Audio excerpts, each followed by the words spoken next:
मेळघातचं जे बालमृत्यू आहे ते थांबत नाही. त्याला अनेक कारणं असू शकतात, परंतु जे काही आता आकडे समोर आले, एका वर्षात 358, हा फक्त कागदावरचा आकडा आहे.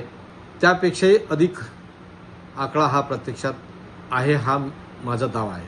कारण जे काही कुपोषण आहे, तिथली आर्थिक परिस्थिती आहे, त्या दोन हाताला काम नाही, आणि जो सुविधांचा अभाव आहे, आरोग्य यंत्रणा, नंतर इतर यंत्रणा, ह्या सगळ्या तिथं फेल ठरलेल्या आहेत. त्या गावात अजूनही पिण्याचं स्वच्छ पाणी नाही, जाण्यासाठी रस्ते नाही, दोन हाताला काम नाही. ह्या अनेक समस्याचा तो तिथं डोंगर आहे. त्या डोंगरामुळेच जे काही कुपोषण आहे, बालमृत्यू आहे, माता मृत्यू आहे, हे समस्या दिवसेंदिवस आकरून आहे. त्याचं खूप मोठं प्रमाण आहे. आम्ही शासनाकडे वारंवार प्रशासनाकडे सुद्धा प्रयत्न करतो, त्यांच्या नजरेस आणून देण्याचा प्रयत्न करतो, परंतु ते होत नाही.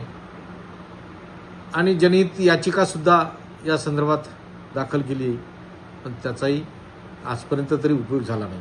येणाऱ्या काळात ही समस्या खूप मोठी वाढणार आहे, खूप मोठी होणार आहे. म्हणून आज तरी काही सकारात्मक विचार करून शासनानं ज्या काही आरोग्यसेवा आहेत, तिथं जे काही आपल्याला जे काही अन्न पुरवठा होत असते, आहार, सकस आहार ज्याला म्हणतो, तो आहारसुद्धा निकृष्ट दर्जाचा आहे. तिथेच नाही तर संपूर्ण महाराष्ट्रात आज त्याचा निकृष्ट दर्जाचा गर्भवती मातांना दिला जातो. ह्या अनेक समस्यांकडे शासनानं लक्ष द्यावं. ती परिस्थिती अजून गंभीर होण्याच्या मार्गावर आहे, म्हणून वेळेवरच त्यासाठी पायबंद घालावा.